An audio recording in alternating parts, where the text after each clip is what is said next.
You have a text message from Alex Brizard. Would you like me to read it? From Tears Over Steak in 2DWC Chicago, it's Two Dudes Watch Cartoons, a podcast where two dudes, that's us, watch cartoons. I'm Evan Leon. And I'm Alex Brizard. February 5th, 2022. It's about a month out from the premiere date of Matt Reeves' The Batman. You know the one. Zoe Kravitz, Robert Pattinson, the son who takes a vow of silence in Little Miss Sunshine, and inexplicably, Colin Farrell in so much makeup and prosthetics that you'd hardly recognize him as Oswald Cobblepot, aka the Penguin. Certainly odd or inspired casting. But how do we get here?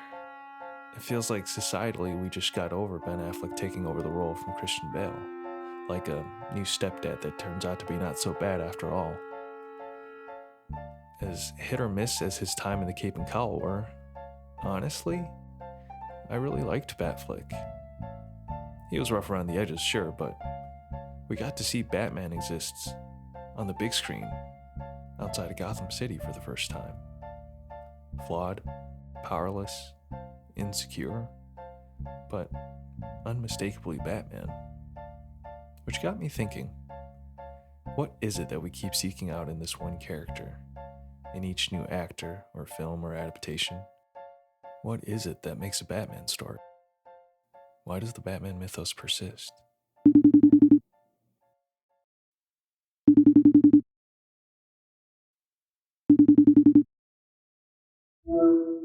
Hey, what's up? Hey, I just wanted to touch base on the Batman episode. Well, it's like a month away. What do we need to touch base on? I know I was giving you a little bit of pushback. Yeah, we have to cover this, right? Yes. Okay, yes. Thank you. I know it's not a cartoon, but like, this is huge. This is huge. This is our third Batman actor film franchise, hopefully trilogy, maybe. And no less in like 10, 15 years. We need to cover it. I'm so glad. Okay, I had given up almost. Look, the Batman has been around for so goddamn long. It would be a shame if you and I didn't take this opportunity to do something amazing with this. It's exciting. This movie looks so goddamn good, Evan. I haven't been this excited about a Batman movie since The Dark Knight, which you know I claim as the best movie I've ever seen. I will to this hands down to this day say it's the best movie I've ever seen. Probably one of the only Oscar-nominated comic book movies. Damn right. Actually, I take that back. Suicide Squad got nominated for makeup and might have won.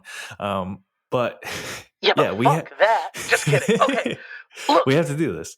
I agree. I'm so glad you came around. Look, we have a ton that we need to cover with this. I have questions that we need answers to, Evan. How much of the backstory are you, like the origin of the character, are you familiar with?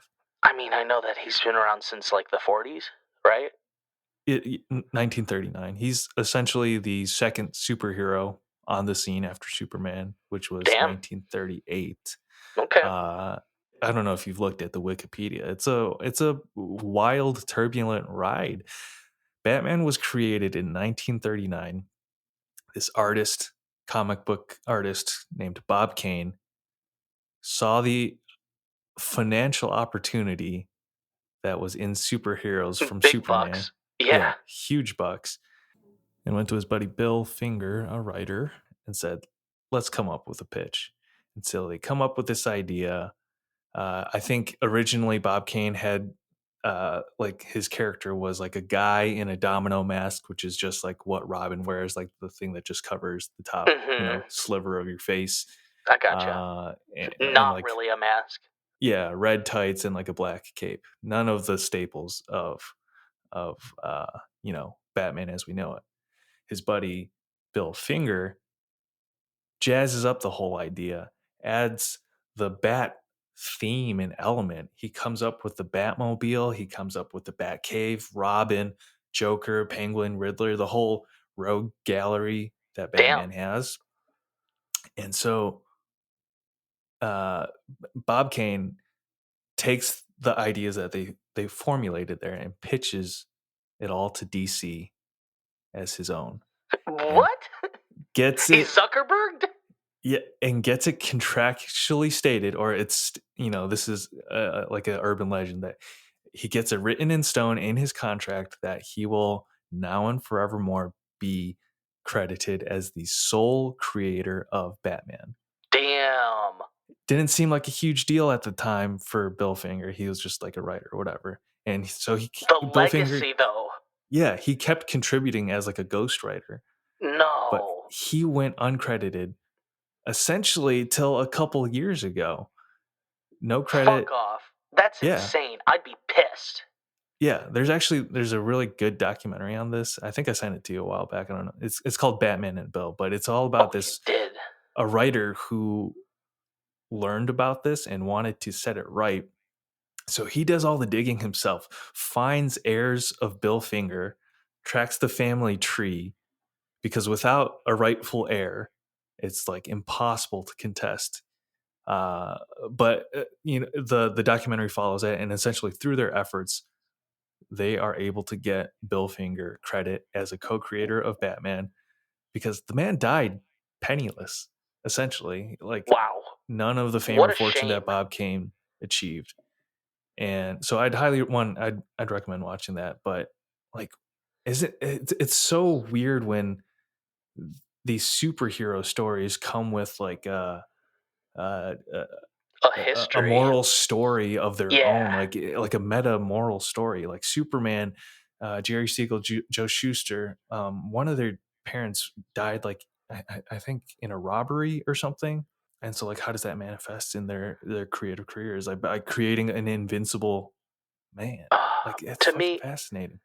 I feel like when I think of Batman as a whole, not even just like a character, the franchise, the comics, the movies, the games, Batman to me just is like what a superhero is all about. He is the embodiment of like anyone can be a goddamn hero.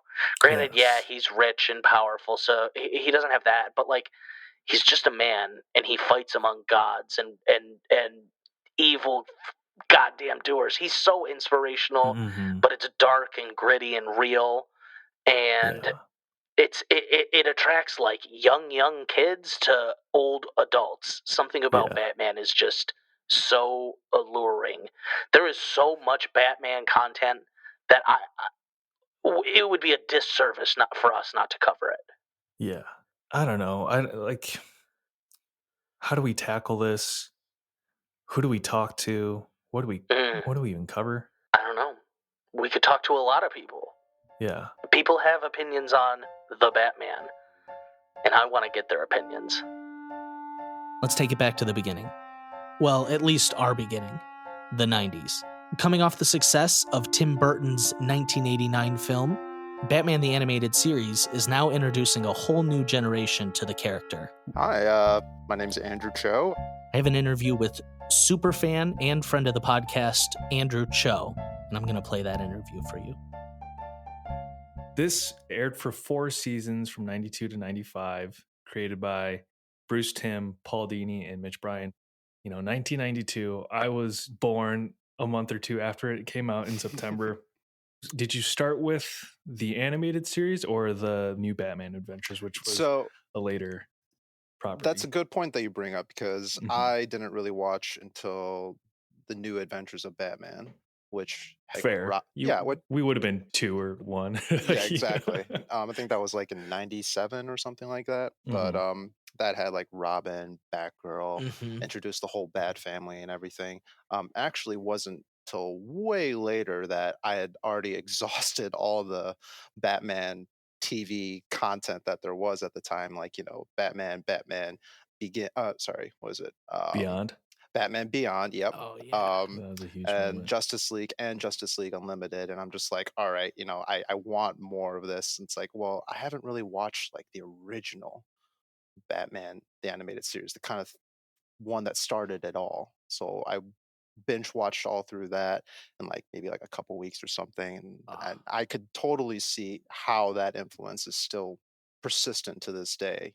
I really think when people think of animated Batman, this is like what they think of as the baseline I character agree. design, the voices, the tone. I think there's like a very distinct tone to this. I haven't thought of like a good word to describe it, but it's just so Batman from the music, which the score is fantastic throughout. Full Mm. orchestra, by the Oh way. my god, it's insane the music that they have on throughout all these episodes. It just feels to me like when you're thinking of making a comic book into a cartoon, this is like the epitome of what you would go for. And do you know who we have to thank for that? I don't. Fill Our me in, boy, please. Steven Spielberg, actually. Really? What is Yeah, his connection? because in the late 80s to early 90s, Warner Brothers was basically trying to court Steven Spielberg because he was the hottest name in Hollywood and he wanted to get into animation. So they Mm. were setting up their Warner Brothers animation studio and they're showing Steven around and telling him, like, hey, if you want to get involved with this, we'll give you all the resources you need. And he had all these requests, including having a full orchestra for, at that time, he was producing something called, I think it was Tiny Toons, which was like the kids' version of Looney Tunes. Oh Okay, yeah, I yeah. But watched it. it incorporated a musical orchestra in that, and they used that for Batman the Animated Series as well, because they were throwing a ton of money at that studio again to bring Steven Spielberg on, and a lot of the studios that were involved basically took advantage of that. Oh Yep. wow. And yeah, to kind of draw the viewers a bit of a picture, when they were about to launch the show, a lot of the programming, well, first of all, they wanted to launch this lineup of Saturday morning cartoons, kind of like what we know now. And at Mhm. the time, a lot of the programming was like a lot of kid stuff, Tiny Toons, Animaniacs, that sort of thing. A lot of very like cartoony, zany, very lighthearted stuff. And Mhm. then you have this dark, gritty, Mhm. show with a lot of adult themes, really, Yeah. that's incorporating violence and having complex characters with deep motivations, including the villains that made them very sympathetic, and it was kind of Yes. a game changer at the time. I totally agree.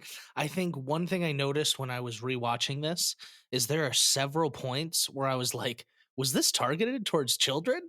I was like, Mhm, this Yeah. feels pretty adult. And mhm. I'm going to be honest, I can't think of another cartoon I watched as a kid, even superhero cartoons, where you saw like people with guns pointing it Yeah. at people, like gonna Yeah. shoot them. Like, and not even necessarily because I feel like there's a difference between maybe even like a soldier, like a military guy with like a versus just like a guy with a pistol, like a thug with a pistol who's like, I'm Mhm. gonna shoot you in the face, Batman.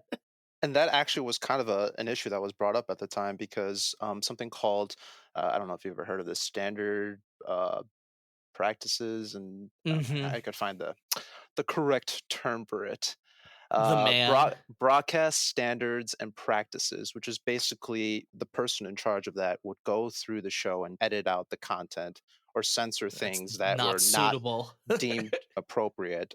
Violence being a good example. And the woman in charge, her name is Avery Coburn. Yeah, she Mhm. was VP of Fox and Kids Broadcast Standards and Practices at the time. Long ass title. But she was the one responsible for editing the programming, and she saw what the creators were trying to do, and she allowed a lot of these things to exist because if they had someone who had that same job from the 50s or the 60s, we Mhm. probably wouldn't have the Batman animated series that we have today. And a lot of it was due to her foresight and her respect for the audience to be able to understand these complex themes and to look past things that we would think would not be appropriate for children because there was a more important message that was being told. Mm, And I think that's partly why it also is very appealing to adults as well. she's the hero that we Yeah. didn't know The we the needed. unsung hero, yep. She's the Dark Knight. Exactly. I do love that I mean, obviously the memorable score, but also that classic line, I'm vengeance, I am night, I am Batman, Hmm. played perfectly by Kevin Conroy, who when I think of Batman or when I read a Batman comic book, it's in his voice that Yes. that It's like Yep. 3 octaves lower than my voice, which is pretty low already.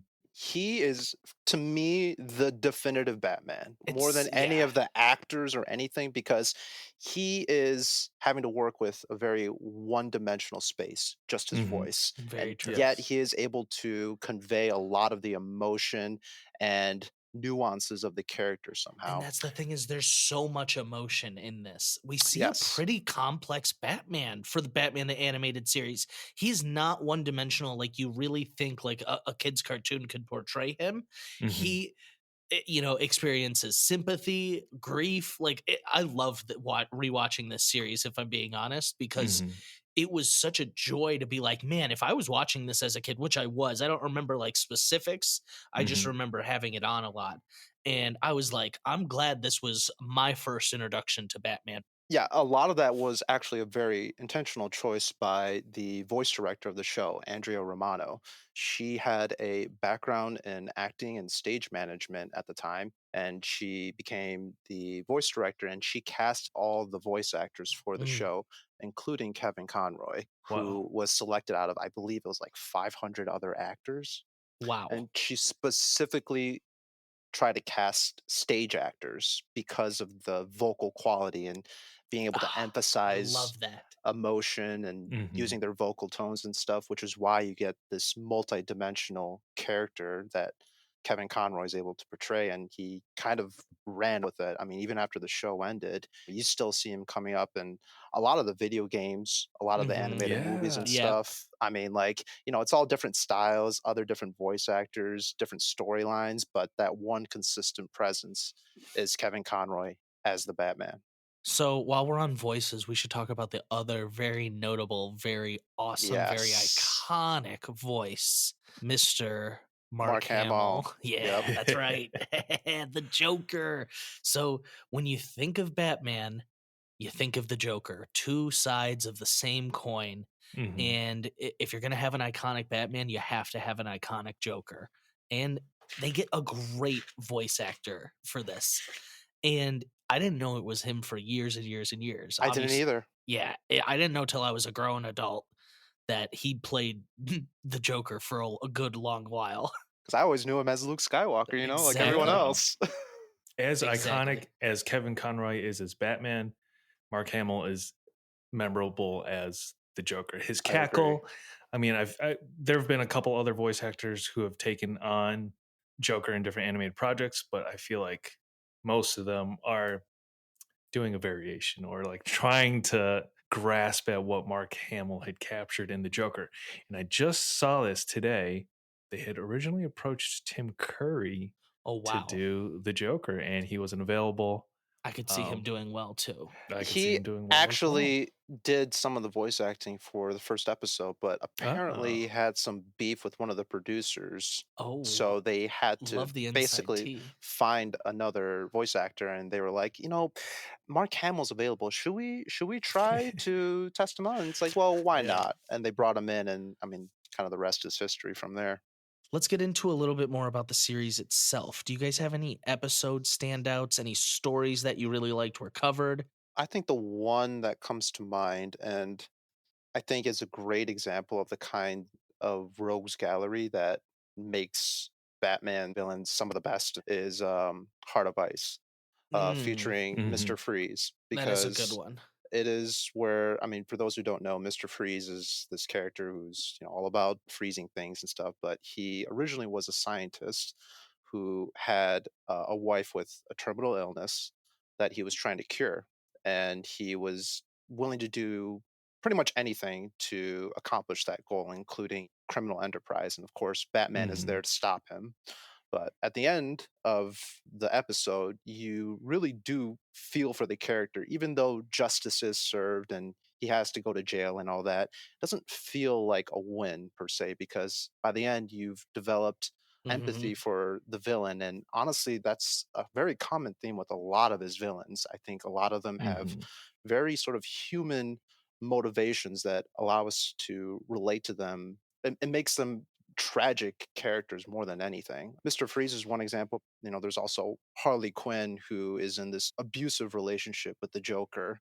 Um, And even though he's abusing her all the time, she always still goes back to him. Mm-hmm. Which Harley Quinn was an original character created within this series Yes. that trickled into comic books and then trickled into mainstream movies. And she's now like a mainstay Hollywood headliner staple of the DC universe. I think she's considered an anti-hero or a hero. I would say Mhm. anti-hero. Yeah, she's on the Suicide Squad. Yeah. She has her own movie. She has She her has own her own TV movie. show. Prey.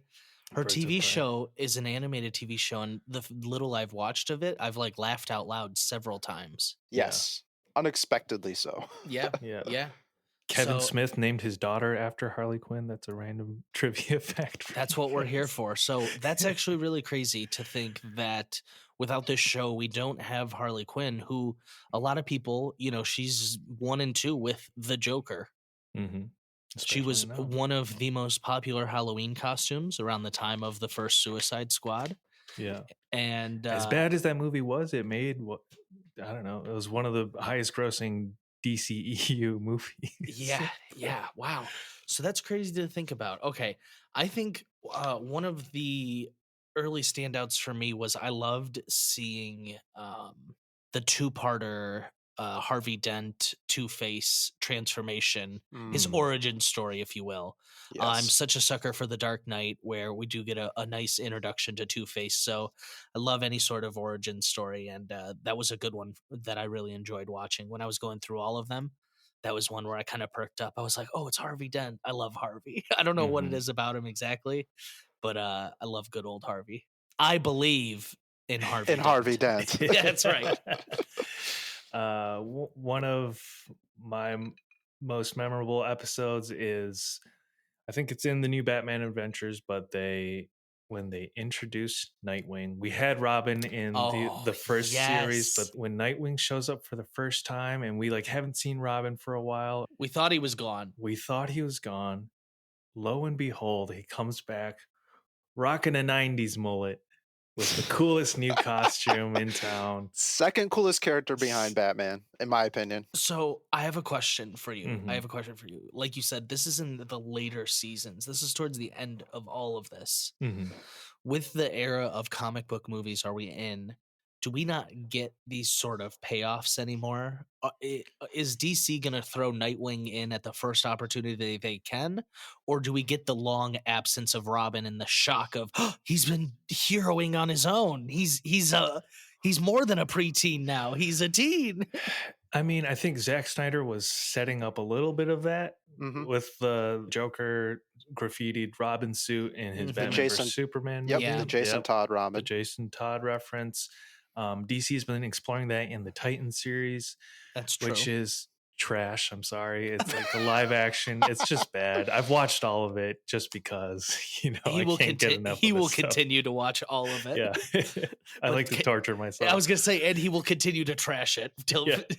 But Nightwing is continually standout on that show. I love watching the actor Brandon Thwaites. love the character of Nightwing Mhm. because how do I describe it? It's like a little bit of like the loss of innocence, where he goes from the boy wonder Robin to more of a Batman like character than he Mhm. realizes. He's like, I want to do things differently, and then he just ends up being just like Batman. So Yeah. it's the classic, I don't want to be like you, Dad, and then you end up doing the same The shit. apple doesn't fall Yeah. far from the tree. It's Yeah. And great. actually, it just kind of reminded me of a decent point in that, Batman pretty much stays Batman for the most part throughout the series.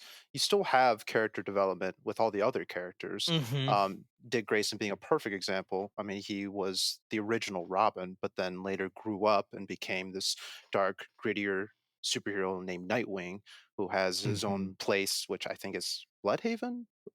That's like his sort of backyard that he plays in. And he just became his own person essentially. And I don't recall this ever being in the show, but Batgirl also later becoming Oracle after the whole Killing Joke saga, reinventing herself as a character. And you see that, with a lot of the characters over time. But Batman still remaining that one constant that we can always go back to, though. He's really stubborn that way. He does He not want is. to change. I have another one. one go for character it. we haven't covered is, what do you think of this portrayal of our main man, Alfred? You know what? I kind of miss the good old days of Alfred just being a helpful butler. He's kind of sassy. Yeah, he's a little sassy, but He's some of allowed the- to be though. some of the modern iterations, I think the more recent takes on the character have him with like a like really extensive military background, and he's Yes, more yeah. actively involved in Batman's crime fighting. He kind of Physically, reminds me of Michael Caine's Batman, where he can be Mhm. Yes. serious, but he can also be the sassy kind of Mhm. little twat sometimes. Yeah. Jeremy Irons did a pretty good job in the Zack Snyder iteration, but I think in Matt Reeves' movie, it's going to be a little more of the latter, where he's played by I'm Andy blanking on Serkis. Andy Serkis, Oh, that's Gollum, who. No way. and the Planet of the Apes This is mocap definitely artist. this is definitely our youngest Alfred, right? Yeah, I think so. To me, I feel like it's kind of important. Well, this is also probably a bit younger of a Bruce Wayne too, It so is. I'm okay with Yeah. it. Now that I was gonna say, I think it's important that Alfred's old, because he is, for all intents and purposes, Batman's only father figure. I liked this portrayal of Alfred. I wasn't in love with it. There were some times where I was like, "Get out of here, Alfred!" Like he was playing April Fool's Day jokes on Bruce. I was like, "The city's under attack. We don't have time for that, Alfred." It's hard to talk about Batman the Animated Series without talking about its legacy, because this started a run of about a decade, a little bit longer, 10, 15 years, that ran through Justice League Unlimited, which I think ended around 2004. But it was our first extended universe. And there is a colloquial name for it. It's called the DCAU, the DC Animated Universe. So that encompasses all of Batman the Animated Series, Superman, I would imagine probably Static. Actually, I don't know if that's canon. Static Shock, I think falls Batman in is there. in. It is. Yeah, It is it's canon. in there. Okay. It's in there. It falls Yeah, in there. they do. Yeah, they do make the Justice League, makes an Justice League appearance. Unlimited. All of these cartoons are like related. You're saying? Yeah. After New Batman Adventures, they roll right into another blockbuster hit in Batman Beyond. Yes. And Yeah. Kevin Conroy voices an older, gruffer Batman. And I feel like I had known this, but maybe forgot. But the person who takes up the mantle, Terry McGinnis, is voiced by Will Friedle, aka Eric Matthews from Boy Meets World. I did not know that. / Ron from Kim Possible, I'm pretty sure. Yes. Oh wow. I had no idea. I love Terry. I always wish it was like a Robin, but I get what they were going for. It's the Batman of like the 31st century or whatever. Maybe not that far in the future, but you know what I Mhm. mean. Yeah. We're actually probably caught up to the time that Batman Beyond takes place in. Probably. But I only bring up Batman Beyond because there is a fantastic movie, Batman Beyond Return of the Joker, that features Mark Hamill back in the role. And it's dark. There's some flashbacks in that are like tough to watch. Mm. I know there's an old Static Shock that appears in Batman Beyond. So these really do all connect, all these universes. And, Mhm. you know, I know Marvel executives, they were watching this and they were like, dang, this is pretty good. What if we did this with movies? Yeah. That's one of the great tragedies of DC Is comics. they had the idea man. first. They- They were here. They had it. They just didn't take it to the big screen. Yeah. Marvel animated things, no one cared about them. There's X-Men, there was a 90s Spider-Man, it was all there. There were some in the 2000s. They were popular, but they were not as popular as these shows. Yeah. No.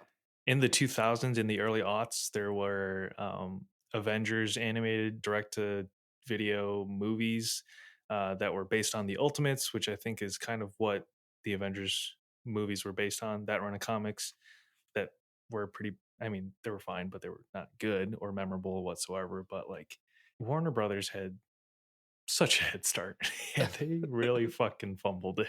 It's bad. And It's they've really fallen bad. way, way, way far behind. It's bad because Yeah. they did. They had such a nice head start. They literally just needed to take this strategy Mhm. and put it in movies. You do a Batman movie and then you do a second one, and at the end of it, he meets Superman. And you know, and maybe it was just because Christopher Nolan was like knocking it out of the park right at the time when that probably would have been a good idea. Mhm. But they probably should have tried to connect Christian Bale and Henry Cavill, but they just never got to that point. That's the missing link. I think we just discovered it. If they were able to connect those two, they'd be on pace with Marvel. Yeah. But I think that was Nolan defending his art. Yeah. Let's get back to the animated series, though. We have veered off a lot here. Let's kind of talk about its legacy. I guess that's what we've been doing, because a lot of this spirals into the Batmans that we see in future iterations. And we've seen a lot of it in cartoons, live actions, video games, even. So, what about, how do I want to say this? What about the Batman is just so alluring for audiences in general? In my opinion, in my personal opinion, he is the most human of superheroes. I mean, Yeah. there's the obvious in that he doesn't have any superpowers. So pretty much anyone can envision themselves as Batman. And just to go back a little bit, Bruce Wayne, the Batman, is not a perfect character. I mean, he has a lot of flaws, like a lot of flaws. But that's what And makes him interesting as a character. it makes him Yeah. interesting, but also it shapes who he is too. Like he's Yeah. gone through so much trauma, not just the death of his parents, but like he had to go through the supposed death of Jason Todd, when Barbara Gordon got kidnapped by the Joker and got paralyzed as a result, and like all sorts of traumatic things that any normal person would probably crack under, but I'm sure to some degree have experienced ourselves. And Mhm. yet he still remains true to who he is, and it shapes a lot of the character, and only strengthens his resolve even further. I mean, the dude uses pretty much any means necessary to bring justice to the criminals. I mean, he has no qualms about kidnapping, using quote unquote enhanced interrogation techniques, beating up people to a pulp, but He has to work outside the law. That's his whole thing. but The cops don't get the job done in Gotham City. the thing is, though, I don't think he sees himself as a replacement for the law. He's still able to work with people like Commissioner Gordon, and he's not trying to take the law into his own hands and outright like kill them or anything like that. That's his one rule. He never kills his He targets. does want like a fair trial. Yes. This is interesting. So he wants like a fair trial, but he always feels like the cops are failing because they're not following right procedures, or they're dirty. So is Batman pro or con on cops? That's a very good point you bring up, because the justice system in his universe kind of failed him. I mean, with the death of his parents, and the guy who killed his parents was let off as a result. And the Gotham Police Department is shown to be very corrupt, and in league with a lot of times with the actual villains he's fighting. But save for, of course, Jim Gordon, who is like the one honest cop in the city. I mean, maybe the means aren't the same, but the end goal for both parties is the same: to bring the characters to justice, to make them face the law, and set order as it should be. So I guess in that sense, he's not pro cop, but he's pro justice, I guess. It's probably a good way to put it. I actually have a quote from Robert Pattinson, who cited Mask of the Phantasm as his main influence for the character, and it says, "This is Robert Pattinson speaking. When I saw it, it clicked. Being Batman is a kind of curse. It's a burden. But hey, you decided that, right? No, no, no. I have to be the Batman. I was chosen, not the other way around." I love that. I love how much Robert Pattinson has already explored new depths of Bruce Wayne that we haven't seen before. He's got a really interesting take on Batman's no-kill rule that I read that he's been saying in interviews. But what he says about the no-kill rule is it can be interpreted in two ways. Either he only wants to inflict the appropriate punishment, or he wants to kill, and his self-control prevents him from doing so. Ooh. Yeah. I like that. I like that, Bat. I like that a lot. That's really. I think this movie is going to be a more dark look at the Batman we're used to, and I think that's what the character deserves, because even when we look at this animated series, the whole tone of the Mhm. music, the animation. It's dark. You're in the shadow of a giant building in Gotham City, and that's where Mhm. Batman does his work. All right.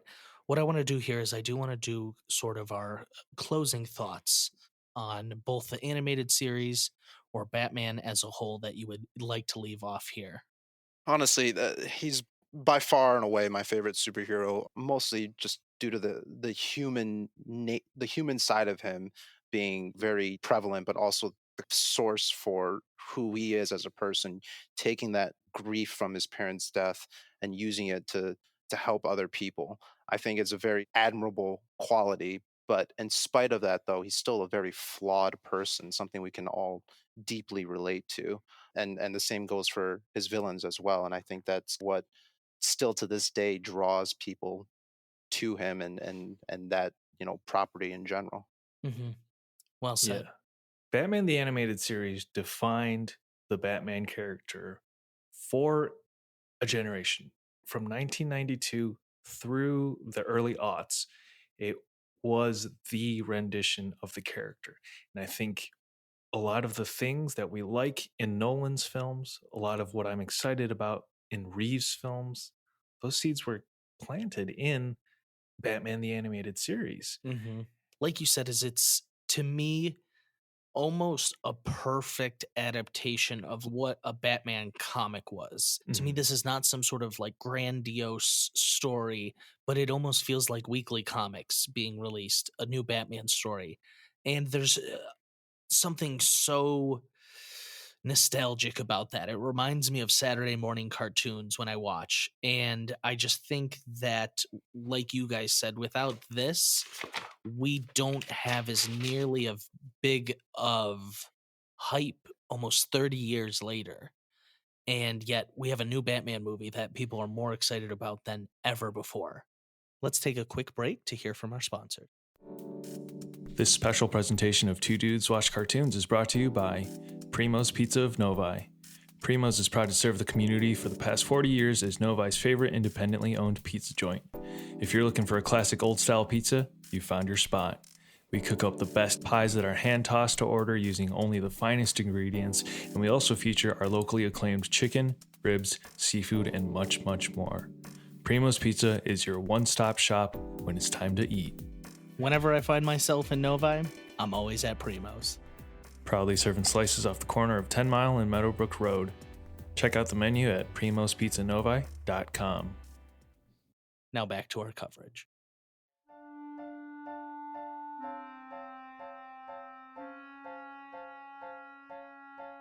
The more we dug into the world's greatest detective, the more we had to become detectives ourselves.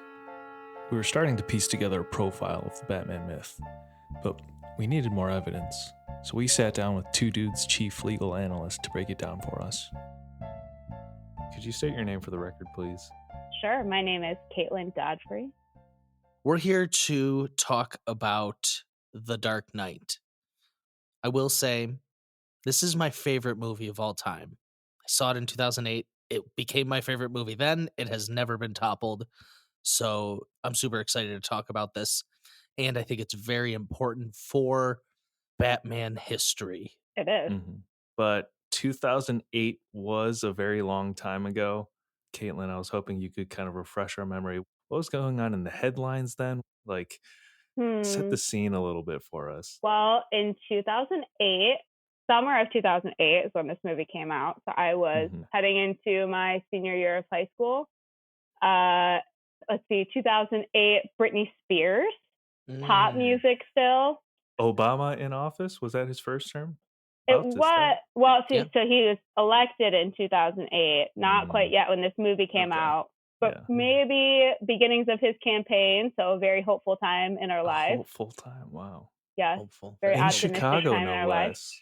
In Chicago, no less, which is where our piece of art we are discussing today was mostly filmed. Yeah, 2008 is an interesting point in time because that is actually also the year Marvel's Iron Man comes out. So it's a fork in the road of what superhero cinema could be.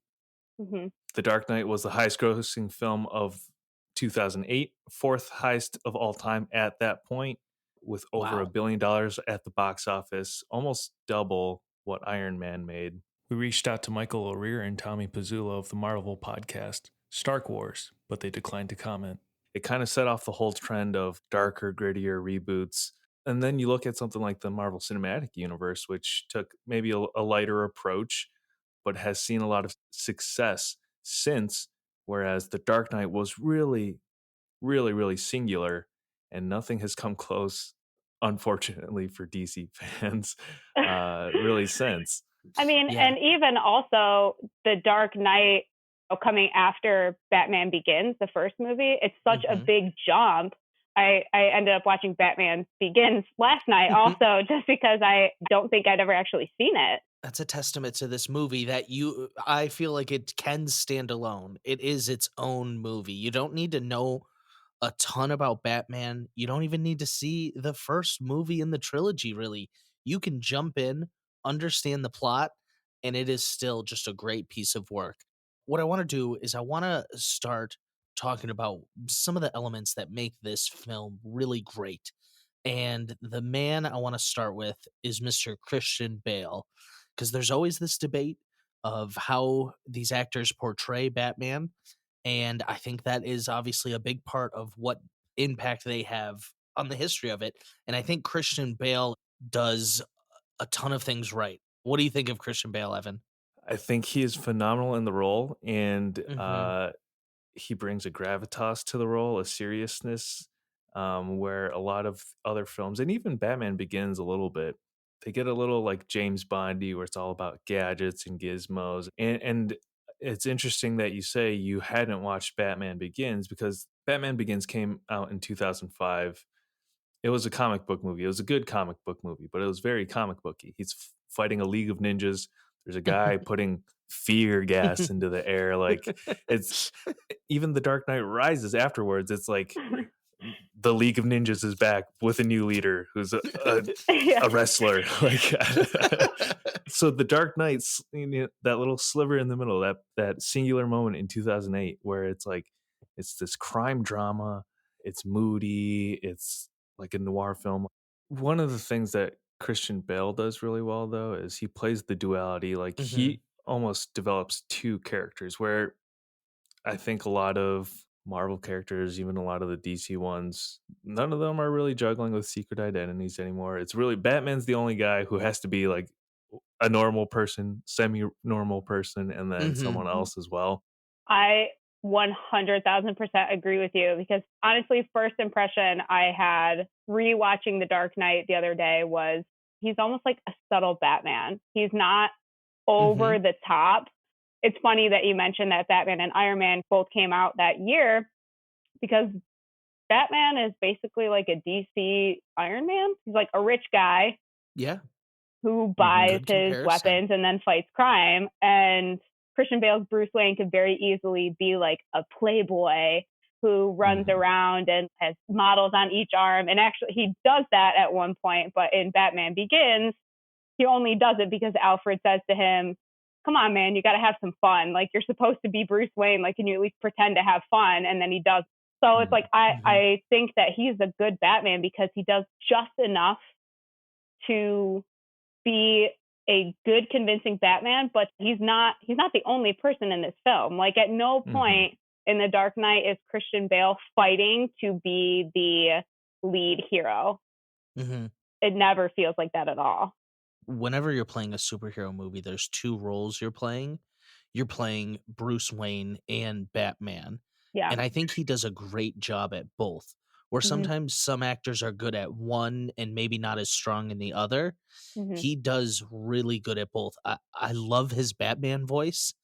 To me, that's like what Batman sounds like. I think for a lot of what I think of Batman in a live action goes back to him. He's just the one that sticks out in my mind as almost the most realistic, I think is the best way to put it. Yeah. I will say his Batman voice does seem to get more intense from Batman Begins to Dark Knight. It's kind of like maybe a little growl in Batman Begins, and then by Dark Knight it's like, all right, coming from? Exactly. Like, by Dark Knight it is over the top. I mean, and that, that's why it got parodied a bunch, and it definitely got made fun of a lot. But Yeah. You know, I guess Batman has a Batman voice for a reason. Mhm. I always think when I'm watching these movies, how many lines Christian Bale would have had if he wasn't asking about the location of one thing or the other. Like, literally, where's the trigger? Where's Harvey Dent? Yeah, no, it's very true. Very true. Um, Christian Bale brings like a seriousness to the situation. Every time he's in a Batman chase, fight, what have you, my heart is racing. You know, he dangles a guy off a ledge, and the guy try to intimidate Batman was like, you know, a fall from this height wouldn't kill me. And he goes, I'm counting on it, and drops him. Like, I'm sorry, So badass. it's Mhm. it's brilliant. It's just on the line of what Batman is all about. Is he's like, I'm not going to kill you, but I am going to break both of your legs till you tell me what I need to know. You know, also this movie in general, again, as I was rewatching it, just has so many iconic moments that were like quoted for years and years Yeah. and years after, and just had such an impact. Even as I was watching, I was like, is that actually from this movie? Because I'm pretty sure I've heard that 800 million thousand times ever since.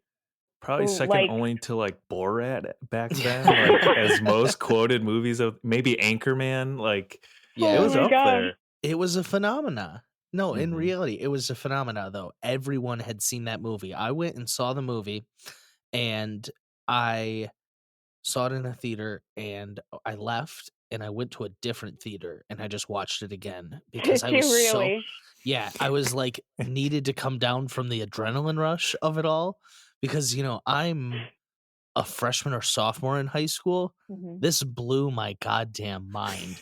This, Oh, like I yeah. said, I had never seen a piece of cinema movie like this. Like, this opened my whole world up to so many different avenues and possibilities. And so this movie to me means a lot. And so Christian Bale, we all agree, a great Batman, iconic, but he is only one part of this movie as a whole. And so I think, you know, we got to talk about the other side of that coin. Ooh, interesting metaphor I chose. Ooh, nice job. Yeah, write that one down, save it for later. Yeah. Just kidding. So we have to talk about the legendary Heath Ledger as the Joker.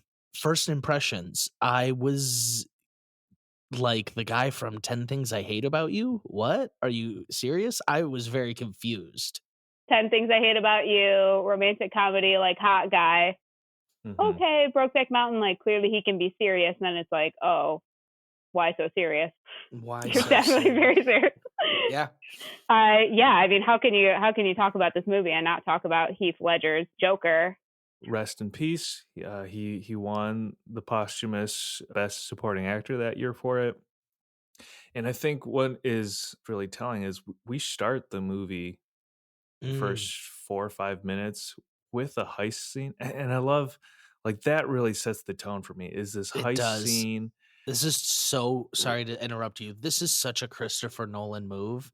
The Mhm. bait and switch of it all. This is maybe one of the best opening scenes I've ever seen in a movie. Go on, Evan. Please set the Yeah, stage. it's a heist scene. They're robbing a bank, and one by one they off one another, saying like, "Oh, who's this Joker guy?" Like thinks he's gonna get a cut of it without doing any of the work, and then it turns out he's been in the crew the whole time, and just he's always like one step ahead. Even once he takes off his mask at the end, you think, okay, that's the Joker. No more surprises from him. But like throughout the movie, you think it's going one way, but he's thought out another step before you, which makes it a really great crime movie, in my opinion. Mhm. Like you Yeah. never really, I mean, granted, I've seen the movie dozens of times now. The twists and turns, they're nonstop. They're brilliant too. I watch a lot of movies. I watch a lot of TV, and I feel like, especially with maybe Marvel and who knows what else, but it's like it's pretty easy to tell sometimes where a movie is about to end up, or there's going to be twists and turns, and I feel like I have a tendency to go, yeah, but it's obviously that guy's going to turn around and stab that guy, But with this movie, it's like there was no telling. No. You had no idea what he was going to do And that's the next. note it starts on. He literally is a psych out, and I think it's a great metaphor for him because he is one step ahead. He's a man with a master plan, but he was also in like the thick of it. he easily could have been shot. He easily could have been killed by that one dude who caught on to his plan. It was like, I'm guessing the Joker told you to kill me. He was like, no, I killed the bus driver. Oh, it's so good. We could do a whole just reenactment of line by line of the whole movie. Yeah. So it's really telling that he's really willing to get his hands super dirty, but he is always thinking and willing to change and adapt. He's great. He's an It's agent of chaos. He's an agent of chaos, and it's a brilliant introduction because it's everything we need to know about him. We get some creepy mannerisms from him, but we get the chaos, the laughter, and the brilliance. He walks away with so much money, just an absurd amount of money, and he's the last man standing. He walks away with it all by himself, which is crazy if you think about it. I mean, it's obviously a superhero movie, but could very easily be categorized as a suspense thriller type of, like you said, crime movie. Yeah. It's like with all those twists and turns, it's a wild ride.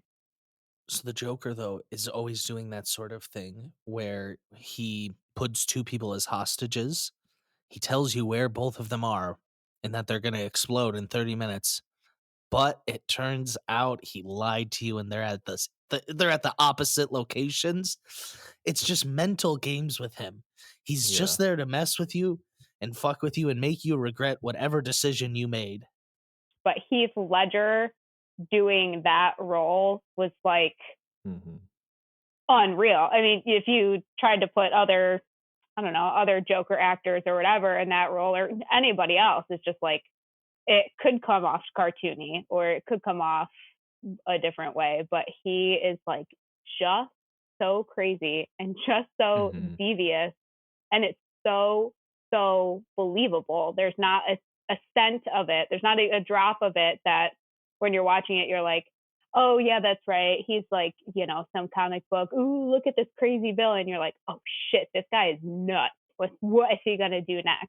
Yeah, it's still chilling and really gripping. Having seen it 10 times over, like every time I watch this movie, I'm continually impressed by this performance. When he licks his lips on the sides, I can see, I'm like, his lips are chapped as hell. It makes me go and put on chapstick every single time. And that's dedication. He's really drying out those lips constantly, just licking them. Yeah, he really is. And so that's like our intro to the Joker. But then like the real introduction is when he goes and basically holds up the mob, at gunpoint. And the whole magic trick where he stabs the pencil in the table and then stabs it in someone's eye. The writing is just so beautiful because then, he goes on to tell different stories about how he gets his scars. Yes. It's not about the origin story. It's just about the fact that he either doesn't know or is willingly just telling different stories. And they're all little nods to different origin stories that he has.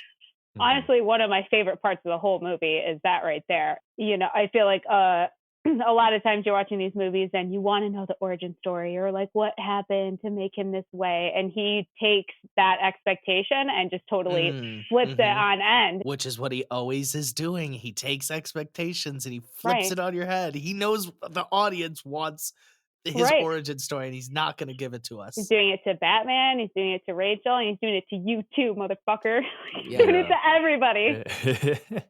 I was reading some interviews in background, and Christopher Nolan, what he says about it is that the Joker in Gotham City, in the world of Batman, is an absolute. And that's what I love. Like, he just is chaos. Yep. We're never going to get a full answer. He's just malignant, evil, chaos, there to torment you mentally. He's got no background, no fingerprints. He's got no known aliases. Nothing in his pockets but knives and lint. He just is. He's there, and he's there to mess everyone's day up. Yeah, like you said, if you took The Dark Knight and you added an origin story to Heath Ledger's Joker, and if it was anything like Joaquin Phoenix's Joker, you're gonna feel empathetic towards him, right? And it would just kind of ruin the whole, your whole view on it. Then it becomes like this ideological thing where it's like a Black Panther versus Killmonger thing of like, oh, the bad guy kind of has some good points, and it's like, it should just be good versus evil. And Yeah. that is really the dichotomy of Batman and the Joker. An immovable force meets an unstoppable object. Maybe I reversed that, but you get what I'm saying. Yeah. Nice quote drop. Batman versus Joker is good versus evil, typically. But the Dark Knight is more than just good versus evil, right? It's sure good versus evil, Batman versus Joker, but the city is turning on Batman. And Harvey Dent is supposed to be the White Knight, the beacon, and the Joker turns him. So it's like there's a lot of overlapping good versus evil.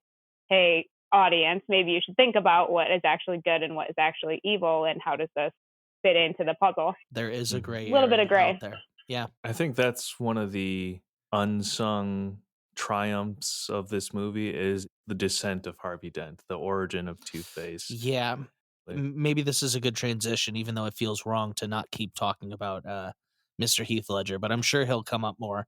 Let's move on to a third player in the movie, which is Harvey Dent. I believe in Harvey Dent. The Two-Face himself. What do you like about Aaron Eckhart as Harvey Dent? He very much looks the part of the golden boy, right? He's got these like blonde, poofy hair. And at the beginning of the movie, the first kind of time you see him, he's in court and cracks a silly little attorney joke and like is the hero. And then when you see his fall, it's just devastating. What's great about it is we have Batman, who is firmly on the good side. We have the Joker, who is firmly on the side of evil.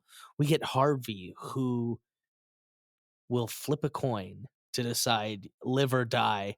It's really, we're not choosing any sides here. We're still sticking 50-50 on the good and evil side. So he's a great counterpoint to the whole dynamic.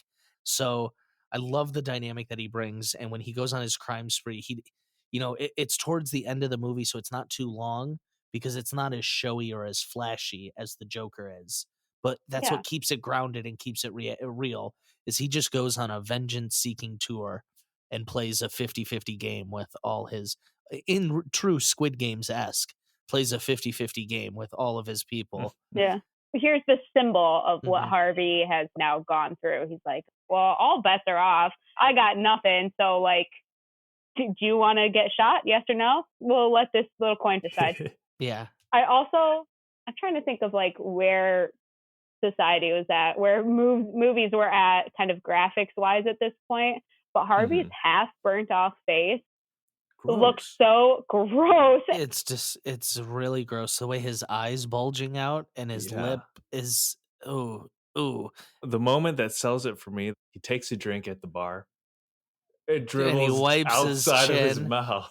Oh, it's so gross. And you're like, first of all, it burns, right? Skin that is not healed. He's refusing skin grafts. Right. Yeah, like, how will he ever eat anything? Him and the Joker, though, have one of my favorite scenes, I think, of all time, when he's in the hospital bed and the Joker is given his monologue. And part of the monologue, though, which I think is really great, is Aaron Eckhart has one, maybe two lines in that moment, but just his facial reactions and how he responds and how you can see the Joker really turn him from the side of, I'm going to lock up all these city's criminals to fuck it, I'm going to go on a vengeance tour. Okay, but can we talk about one of the best parts of that scene, though, is when the Joker walks in. He just got on a dress, and he's kind of trying to do a nurse thing, and Harvey looks at him, and then all of a sudden he turns around. The Joker turns around, and Harvey Dent goes, ooh, and jumps.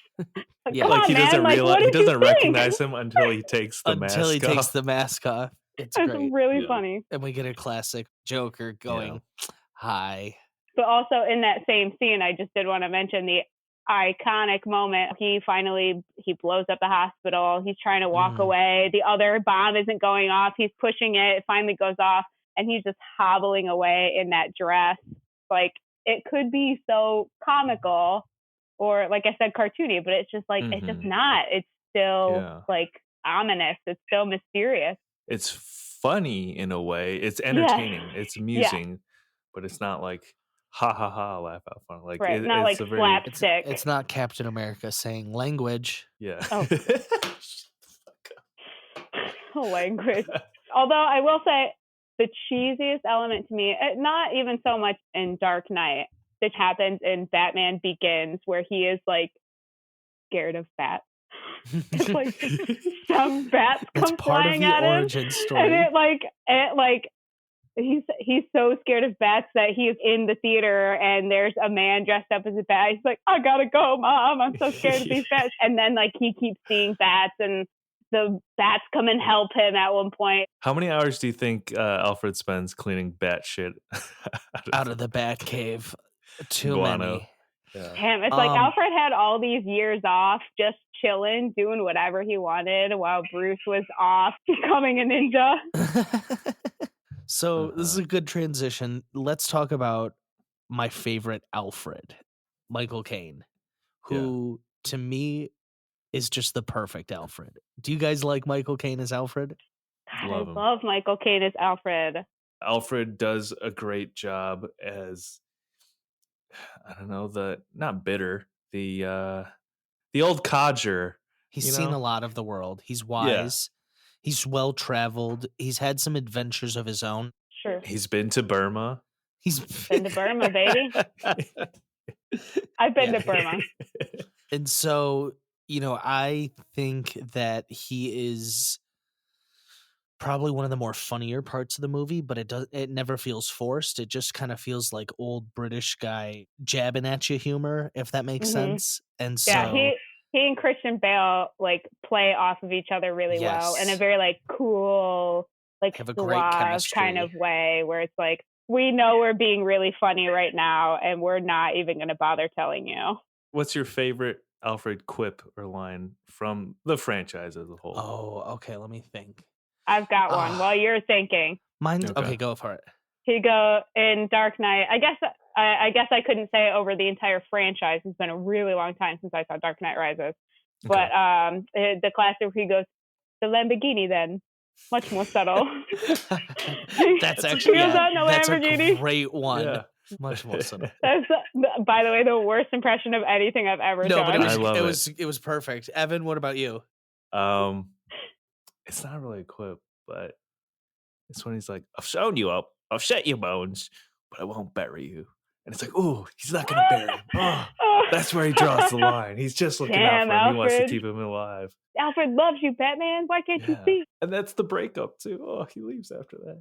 I don't have a quip. I'm going to take it the total opposite way and say my favorite Alfred moment is at the very end of the whole franchise when he sees Bruce with Selena off in the other country, because one, I really didn't expect it, and two, just the look on his face, because moments earlier we get the sad scene of him raining and he's like, oh, I'm sorry, I failed you, I said I'd take care of you, and it's so heartbreaking, and it's so, you see him buried next to his parents. Oh my god, I'm getting teary-eyed just talking about it.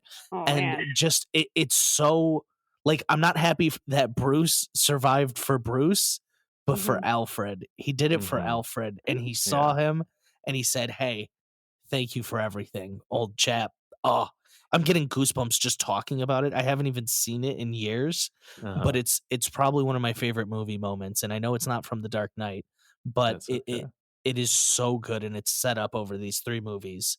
Oh, it's brilliant. Michael Caine is just perfectly he's just subtle enough.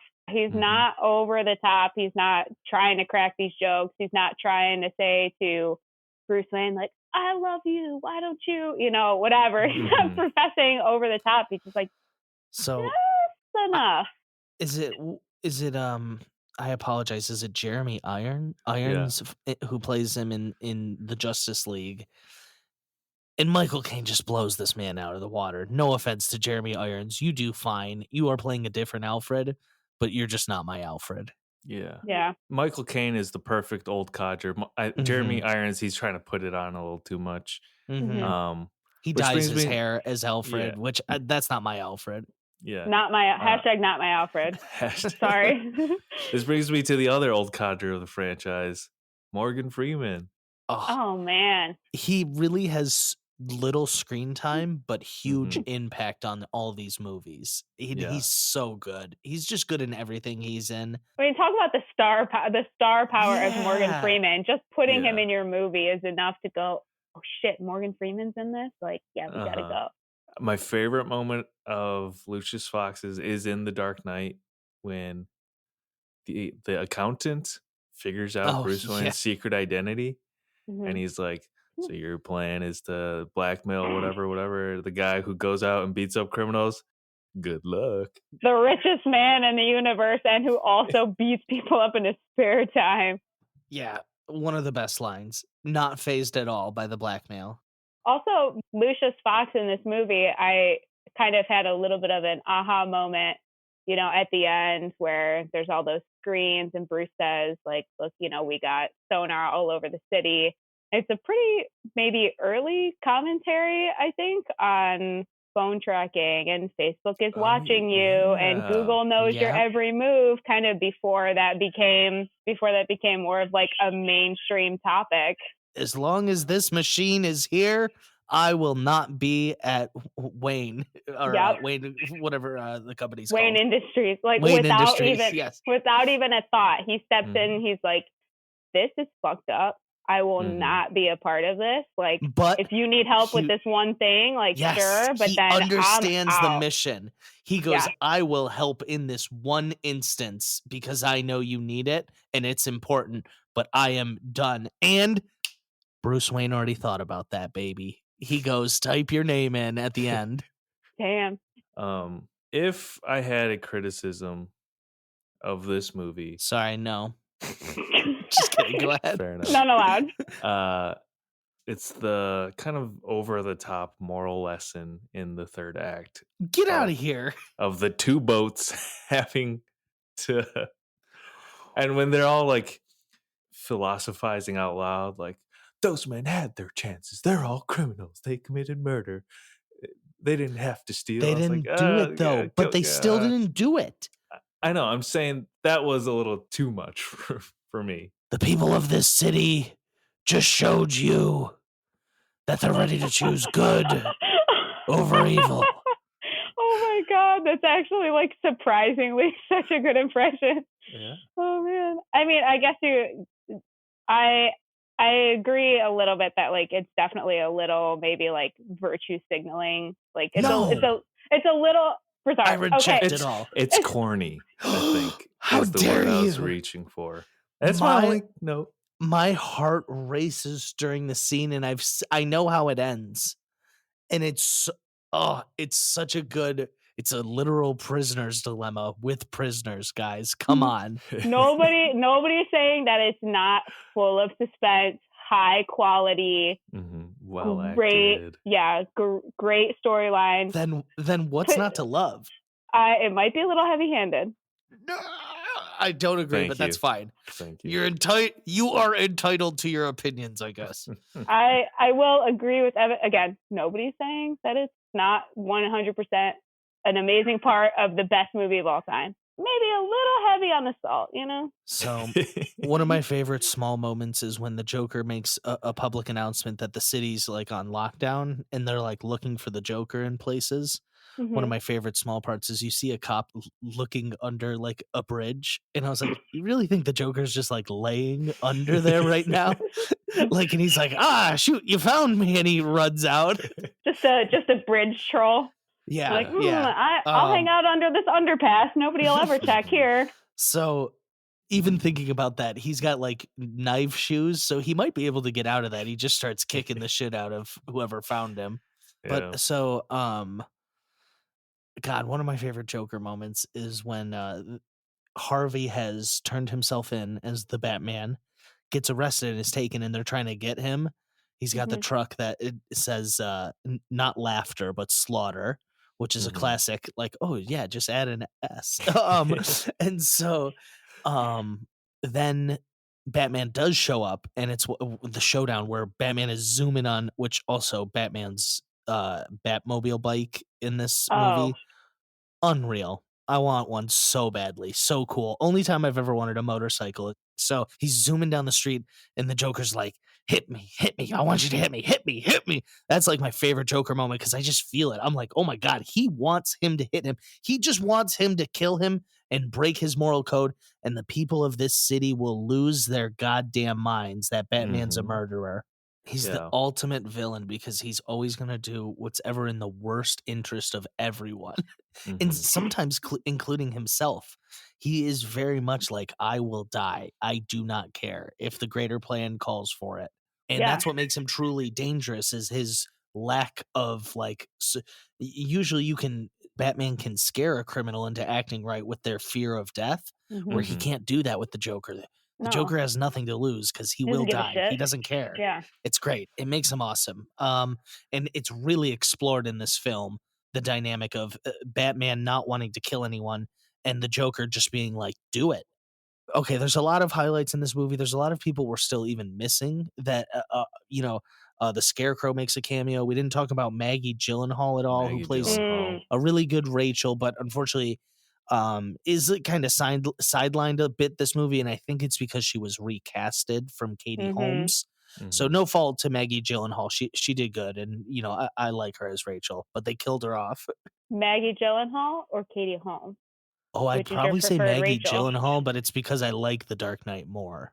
Yeah, I think they do The Dark Knight does a better job of giving Rachel a personality, like a deeper personality. Her letter and the voiceover at the end to Bruce is heart wrenching in like a poetic kind of way, where it's so good because the letter explains it all, and Bruce at the end is like, Harvey can never know that she was going to choose me. Harvey can never know she was going to choose me. And Alfred, this is why this movie's so good, because Alfred is like, okay, I'm going to make the hard choice here, and I'm going to I'm going to spare him, and he burns it. And little did he know that was a big mess up, because come the third movie, that is going to haunt Bruce Wayne. Alfred. It's great because Alfred's not perfect. I think that's Alfred, is always the guy with all the answers. Alfred is always the one with all the advice. But at the end of the day, Alfred's human too. He made a mistake. He thought he was doing what's best for Master Wayne, but turns out he wasn't. He's just a man. He's just a man. Wow. We cannot forget Gary Oldman. We did. Oh my God. See, and he did so well. And there's so many highlights to this movie that we forgot him. And he is an amazing Jim Gordon. He's my favorite Jim Gordon. J.K. Simmons doesn't have enough material, but I do love J.K. Simmons. Did either of you watch the Fox series Gotham? I've seen a little, episodes. yes. I've watched a little of it. I want to say like a season. With Ryan from the OC. Yes. I like that actor. He's actually he does well. Pretty good Jim Gordon. But he's a different Jim. He's young. Yeah. He's It's early young in his Jim. career. He's also voiced Batman in animated That's why it's straight cool. to DVD video. I think that's most of it, though. I think we should go around and do some closing thoughts here. Evan, why don't you start us off here? What are your closing thoughts on this great film? Ultimately, there is a reason that this is still the epitome of the comic book movie 14 years later. It is a crime movie, and it is supremely acted by, we just named the all-star cast of all time. Gary Oldman, Morgan Freeman, Michael Caine, Christian Bale. So much star power. Much star power. And most of them are just playing like side characters, which is fucking wild. I don't think anything really has come close to this since, and I don't know that anything will for a long time. A lot of us millennials who loved this movie, who this movie is very important to, probably grew up on Batman the Animated Series. Yeah. And this, they're not related necessarily, but this one really takes us on the journey of Batman finding that moral code, finding where the line is. Whereas Batman the Animated Series, Batman just kind of is. He is, he is established, and he's good. a fully Good versus grown, evil. developed character. And this one is really about exploring him finding those boundaries. So for me, I would say what we're doing here is we are trying to take a look at the character of Batman as a whole. And this movie is so integral that we have to talk about it as a touchstone, because It's not the beginning of Batman. It's not the beginning of even like a new era of Batman. It's just like a peak in Batman history. It's so Mhm. strong. And so when we're taking a look at what Batman is, this movie's important to that. You know, we could talk all day about the actors and how great they are and the characters and how well they work and all of the elements of this story. But I think the things about The Dark Knight that speak for themselves is just the impact that it had on us as like a society at the time. I mean, I'm a good little millennial and I watch The Office over and over again, and I watch Parks and Rec over and over again, and they both parody and mention The Dark Knight in those shows. It's like how many shows talked about this movie. It was nonstop. How much people loved this movie, like not even in a way where they're going to make fun of it because like this movie was so bad or we're going to joke on this person, but like collectively we all decided this shit is so good and we are just going to keep going with this because everybody loves it and it was just unstoppable. I think the one person we left out that deserves a buttload of credit is Christopher Nolan. Ugh, He's the the one man. who Very true. brought this all together, casting, writing, directing, and it's just brilliant. And, you know, I don't know, we said his name once in this whole interview here, but he deserves all the credit. Well, thank you so much for joining us in this interview. It was very Of course. enlightening. We learned a lot. For those who don't know, Cams is our #1 fan, biggest supporter. So it means a lot that you're here. Thank you for joining us. No problem. It's a dream come true. And that's sort of what this all felt like, a dream. I didn't know where we were going with this. We had been hyping up Matt Reeves, the Batman, for so long. Once we finally sat down, took a hard look at the evidence, I started wondering, can anything actually top Christopher Nolan's Dark Knight? I'm starting to get a little concerned.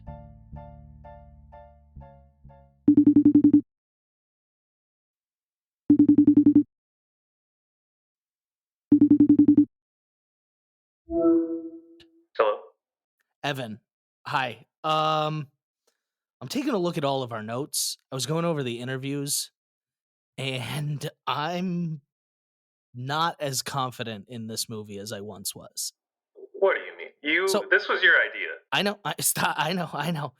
Revisiting The Dark Knight, it has stirred emotions in me that were once dormant. I am starting to get nervous that I am going to only compare this movie to the new one that's coming. And can anything top Christian Bale and Heath Ledger? Like, it's such a legendary performance. We just sat here, we went through a whole interview of why this is maybe the greatest movie ever made.